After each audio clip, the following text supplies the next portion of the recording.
Our faith is always strengthened by our Jesus experience, Jesus encounter. Meet a person who has changed and is changing the lives of many because of her Jesus experience and encounter.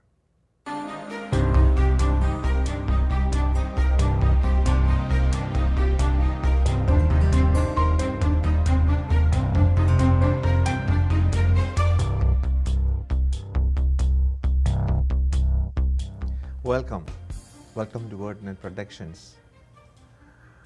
Welcome to this, I don't know where I should say dialogue, discussion, because I'm sitting with somebody whom I think I have known since I was here in San Bernardino area, Jennifer Rodriguez.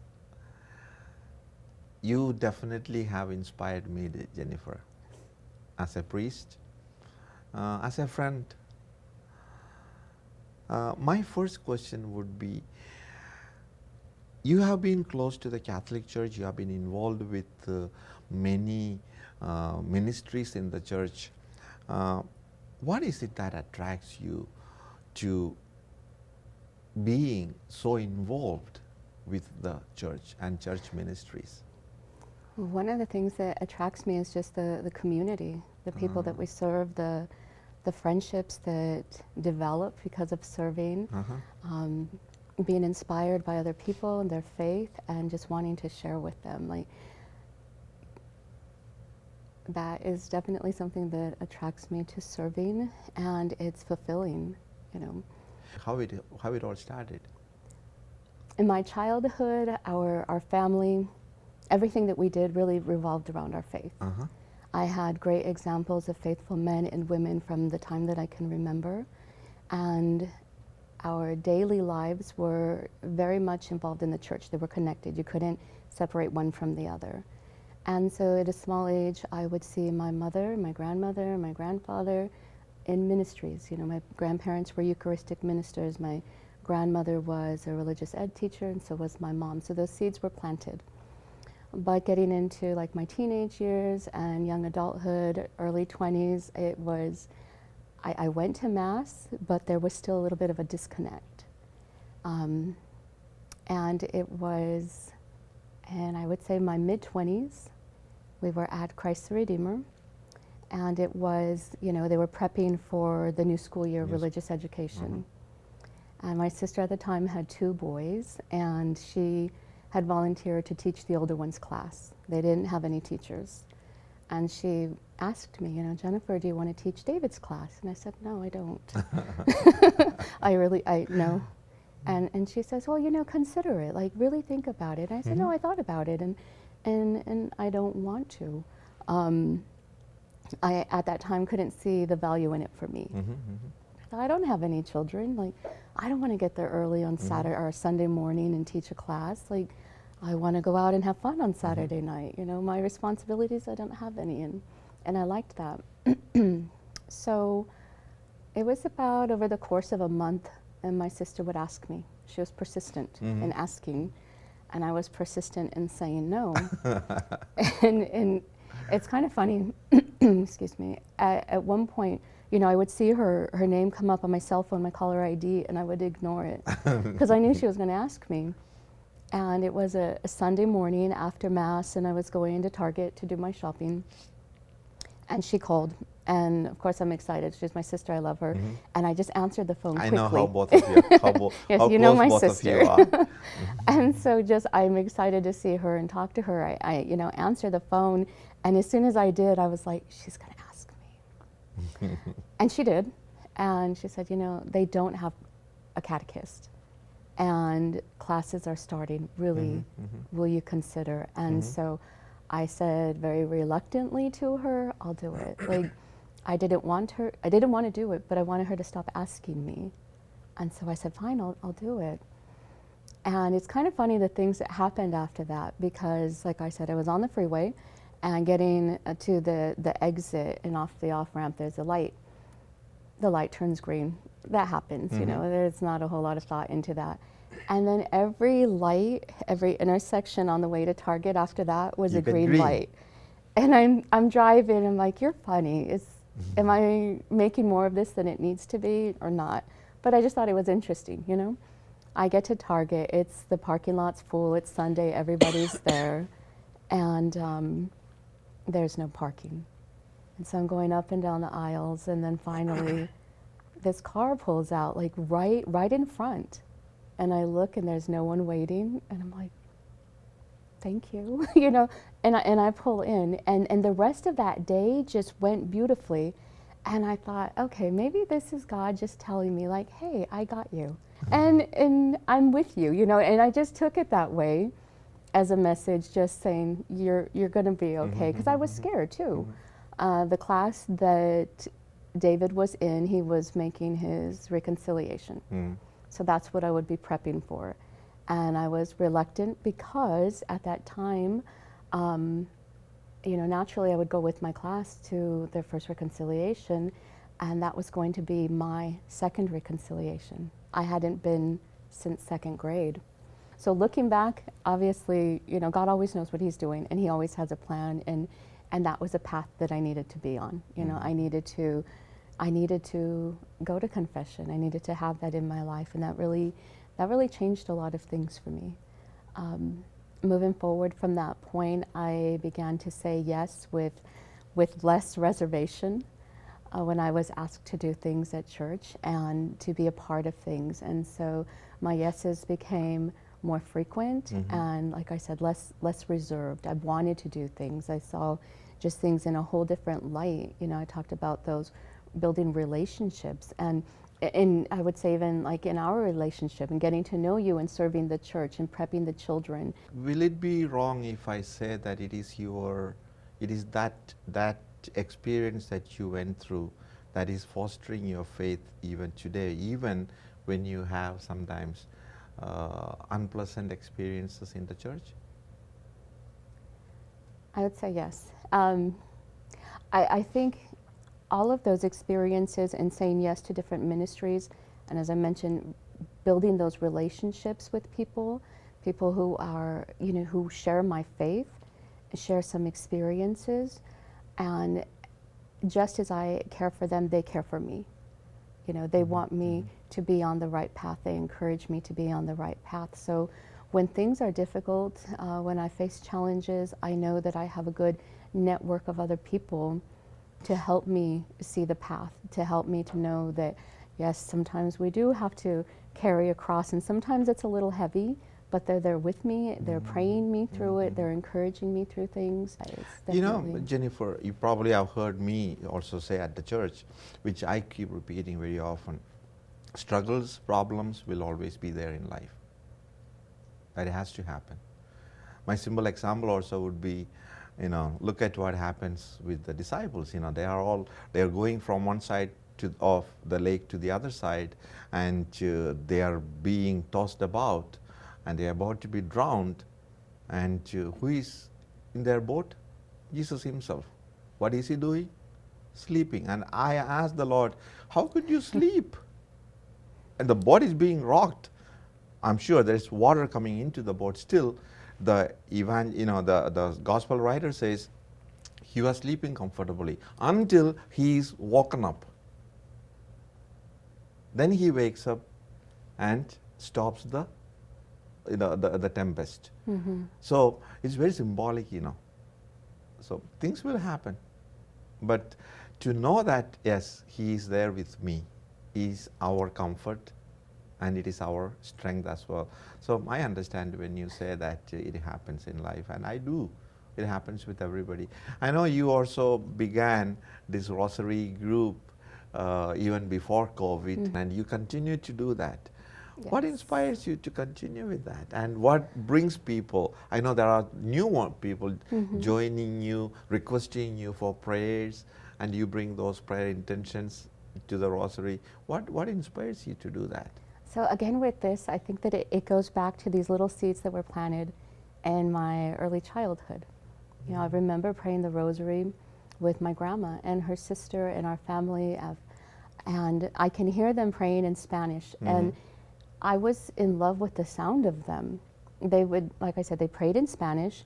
I didn't understand it, but there was something mesmerizing about their melody, the way they were so in sync together, the way they looked when they prayed. And I just remember being a little girl and sitting there and just in complete awe of them, and just two very strong women of faith. And so my grandma's younger sister passed away in 2015. And after her funeral, we began with my family to pray a novena for her. And so for those days, we gathered at my house and we prayed together. And on the 9th day, I was a little bit sad that they weren't going to come over anymore. And I didn't know if I was the only one feeling that way. So after the rosary, we would have, coffee and with each other and talk afterward. And I said, today's the last day of our novena, and I'm feeling a little sad about it. And so I asked my cousins, my sister, my mom, what would you guys think about praying the rosary together at least once a month? And surprisingly or not, they were like, no, absolutely. Today, this morning when I woke up, I thought, this is our last day. Just being together has been such a blessing for all of us as we're, grieving the loss of my aunt.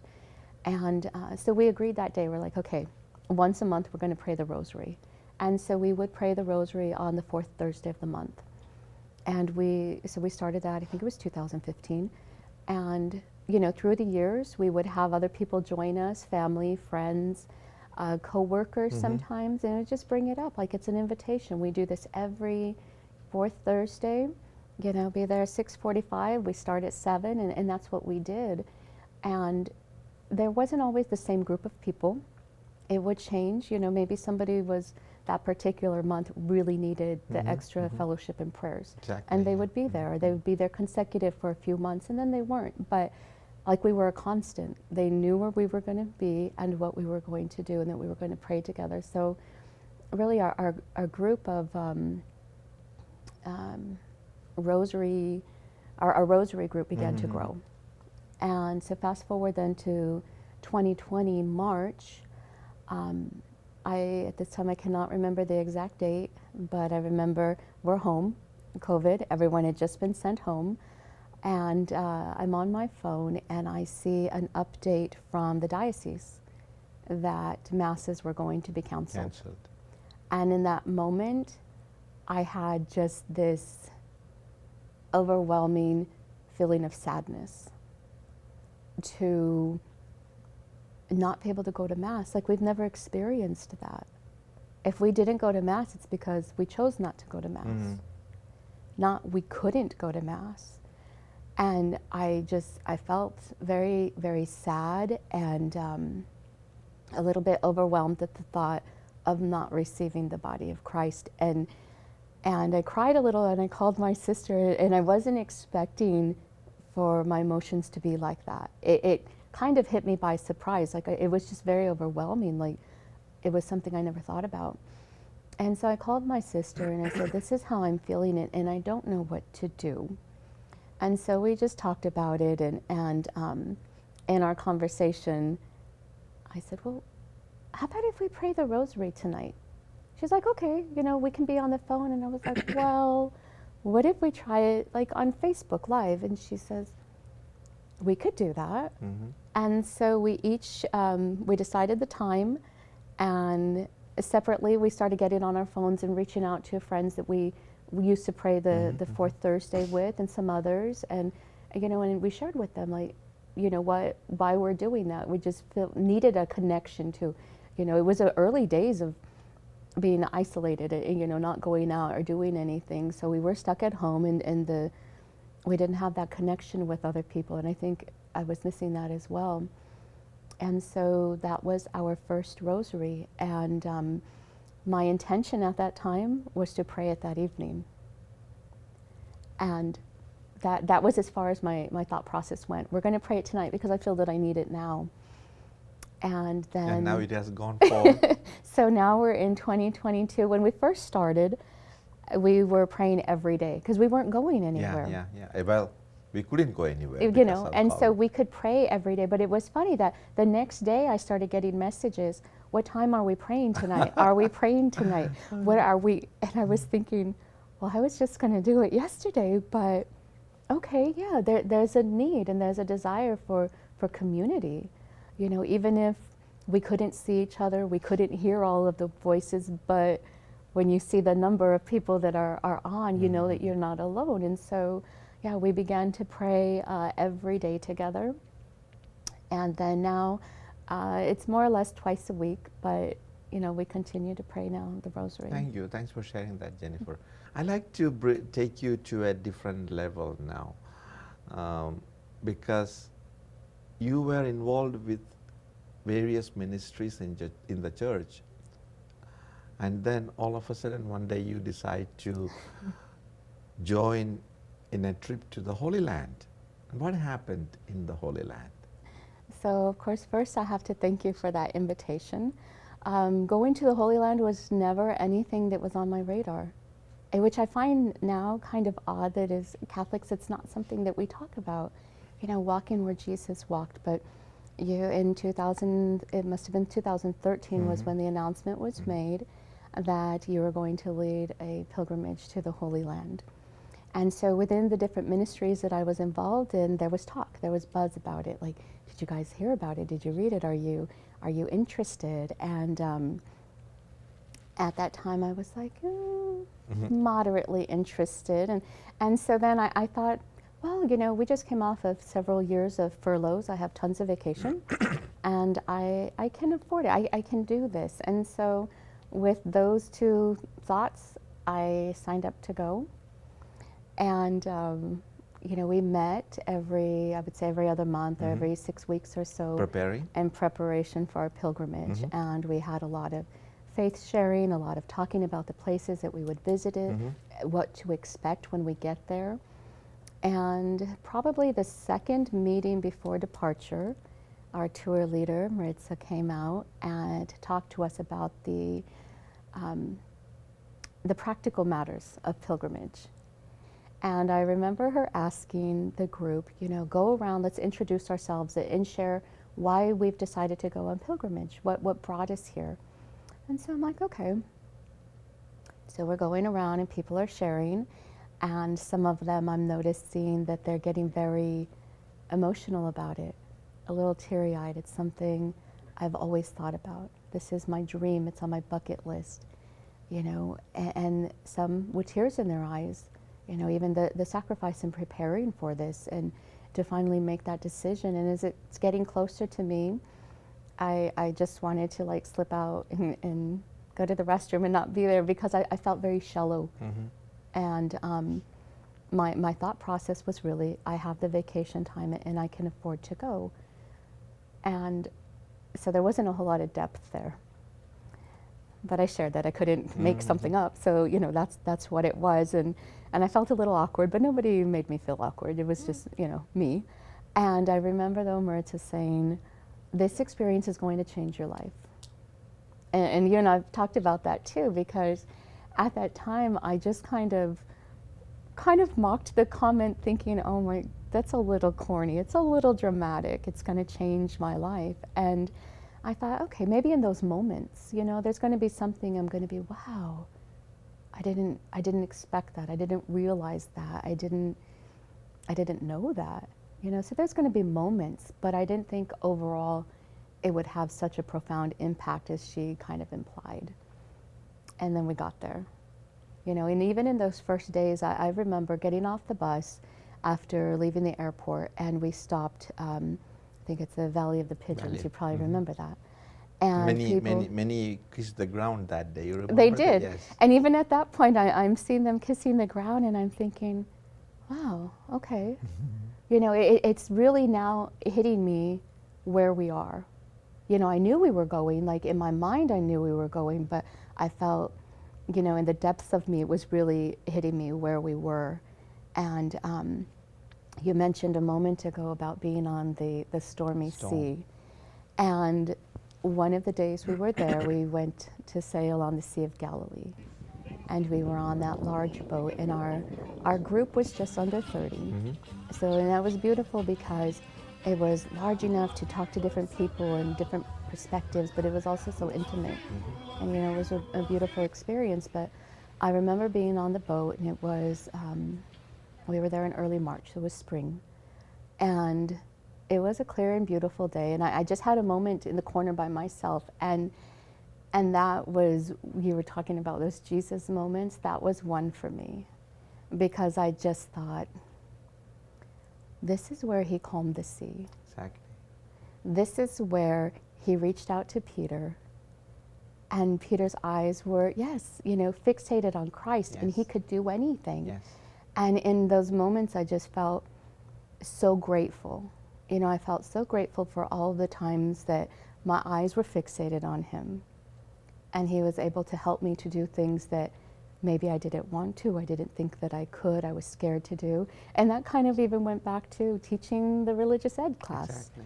You know, and with my eyes fixed on him, I could do these things, and I was confident in his love and, you know, in his grace, his compassion and mercy. And then it went to the stormy side of that, you know, where his eyes go in a different direction and he starts to get anxious. And I started thinking about those times in my life too, where I took my eyes off Christ, you know, and sometimes continue to do, and it's a struggle. And when they're fixated again, like, he never moves, he's always there. And when your eyes meet again, it's lovingly, there's forgiveness, there's acceptance, and it's like, I'm here, I've always been here. And so that moment for me was very profound. And you decided to dedicate your time totally to the Holy Land and go and serve with the sisters, right? Share with us about that experience. Yeah, that was also very unexpected. So our first pilgrimage with you, we were staying at the Mount of Beatitudes. And when we would travel in the areas around the Galilee, there was this turnabout. And every time we went there, it stuck out to me because I just saw Magdalena. And I didn't know exactly why was that written there. What is that building? But it stuck out. That's Mary Magdalene is my confirmation saint. It's also my niece's middle name. And so I just have a connection with Mary Magdalene. And I thought, well, could that be related to Mary Magdalene? Like, what is it? What is that place? But I didn't ask, and you know, we went about our pilgrimage. And when we got to Jerusalem, at the hotel, I remember picking up a flyer in the lobby. I said Magdala, and I picked it up, and because when you're on pilgrimage and there's free flyers, you get all excited. You just want to take everything. You know, I don't know what it is, but I'm going to take it, and I'm going to read it sometime. And so I took it, and I didn't look at it right away. I would say I probably looked at it when I got home. And so what I'm reading is that this place is called Magdala. It's the hometown of Mary Magdalene, and they discovered an ancient synagogue there from the 1st century. In recent years, like that was 2014. I think it had been discovered 2006 or 2009. And it was, the flyer was advertising their need for volunteers. And I thought, okay. And I folded it, put it, it was in my Bible for the longest time, and I'd open it and read it, and I'd close it, and I'd look it up and read information about it, but I didn't think, I don't know what they wanted, but whatever it was, I didn't think I was that. You know, I had a little insecurities, or I don't know what it was. But after some time, I said, you know what, I'm just going to apply and see how it goes. And so I applied to volunteer, and I was accepted to volunteer the month of October 2015. And so that was an experience.